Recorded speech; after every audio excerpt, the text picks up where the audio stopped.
Shalom Akim. First and foremost, I want to give all praise, honor, and glory to Yahweh, Bahashim, Yahweh Shai, Bahashim, Ha Rachakwadash.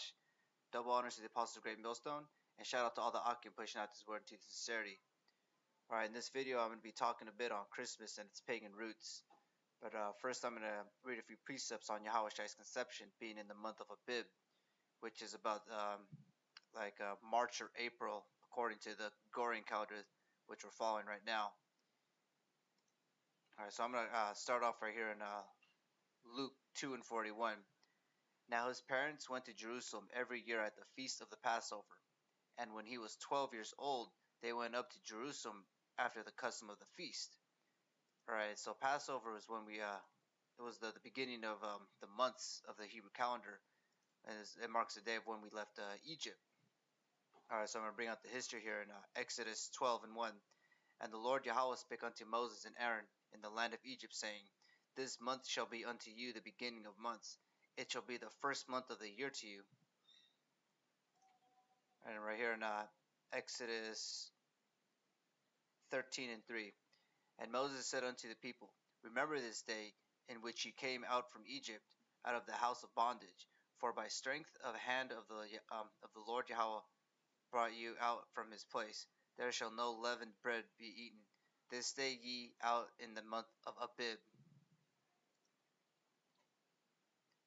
Alright, so if you look at the etymon of the word right here is Aviv.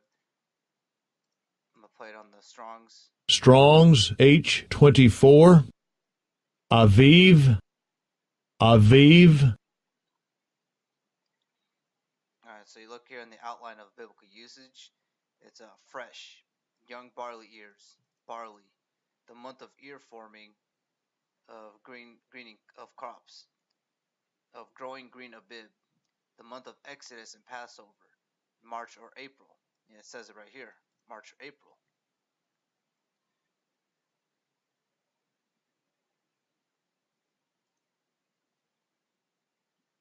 Alright, so, with that being said, I'm going to bring out some history on Christmas. This article right here says Christmas, an ancient pagan holiday which was criminally illegal until 1907. So while you may have known that Christmas was originally a pagan festival, you might have not known that in the UK it was made illegal for 12 years, and in the US it was illegal for 260 years. Alright, so this article, I think it's a few years old, but it brings out the history on it. I'm going to read the whole thing because it's not that long. Alright, so the origins of Christmas are pretty much well known. There was a whole virgin birth in a manger while trekking across Africa or something, but what is less well known is that it was originally a pagan holiday, which was criminalized until 1907 in the US.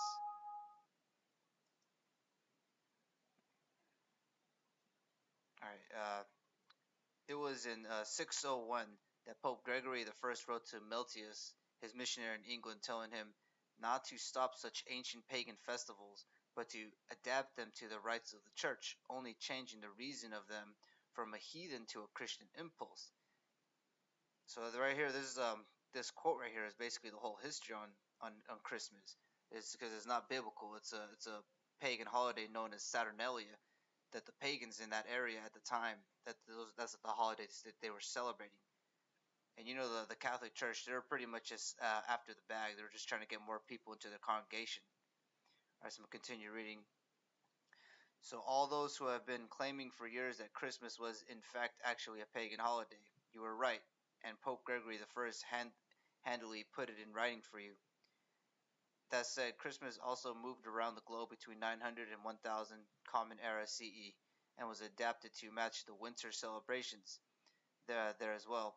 Christmas evolved slowly and gradually, with no firm mention of it until the mid-11th century, where we actually find the first reference to it. Alright, so talk about this. Make sure that meshes again. Alright, where was it? Okay, here. It evolved and changed and grew to become what we now recognize with eggnog and a tree, but it was not without its detractors. In England, Parliament banned Christmas for 12 years from 1647 under Cornwall. That ban was lifted only for it to be imposed in the Massachusetts Bay Colony in 1660. This ban on Christmas becoming law in many places lasted until the apparently progressive state of Alabama was the first U.S. state to legalize Christmas in 1836, meaning there was almost 200 years during which it was criminal to celebrate Christmas in the U.S.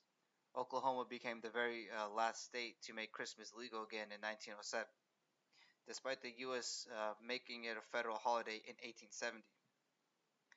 So while you may have known that Christmas was originally a pagan festival, you might not have known that in the UK it was made illegal for 12 years and the US illegal for 260. All right, that's going in on that article. And there's a precept on that pagan holiday because these pagans they've been around yeah, during the time of the scriptures. Because this is Jeremiah 10:1. Hear ye, hear ye the word which the Lord Yahweh speaketh unto you, O house of Israel. Thus saith the Lord Yahweh, learn not the way of the heathen, and be not dismayed at the signs of heaven, for the heathen are dismayed at them. For the custom of the people are vain, for one cutteth a tree out of the forest, the work of the hands of the workmen with the axe. They deck it with silver and with gold, they fasten it with nails and with hammers, that it move not. They are upright as the palm tree, but speak not. They must needs be born, because they cannot go. Be not afraid of them, for they cannot do evil, neither also is it in them to do good. Alright, so this is really a short video, just because this topic on Christmas, it's been hit on the side of the head multiple times. I'm just bringing out a few articles while I was doing this research. Is from Bible.org. And so I'm just going to read the very last part of it. There are superficial similarities between our Christmas tree and the tree of Isaiah or Jeremiah. The Christmas tree is at best a symbol. It is not something we worship as a god. It is something we can do without. It certainly is, but it is an idol, a profane thing that we worship, in which we place our trust. I think not. And this is where the article goes off, because you see at the last part here in this last paragraph, says, I can accept the fact that some may refrain from using the Christmas tree out of conscience, but this is not a matter that should be debated or over which we should divide. And it says right here, see Romans 14:1. And right here, this is how Satan go. This is how Satan works. He'll bring out a precept, because Romans 14:1. If we read, I'll read it right here. It's the NET version. Now receive the one who is weak in the faith, and do not have disputes over differing opinions.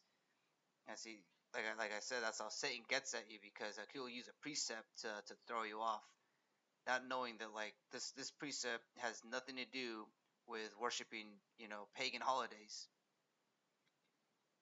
So that's pretty much the rest of the video. I know it's a short video, but that's all I could find, because I myself didn't know that Christmas was a pagan holiday that was criminally illegal until 1907. Alright, well, that's the end of this video. Shalom, Akim.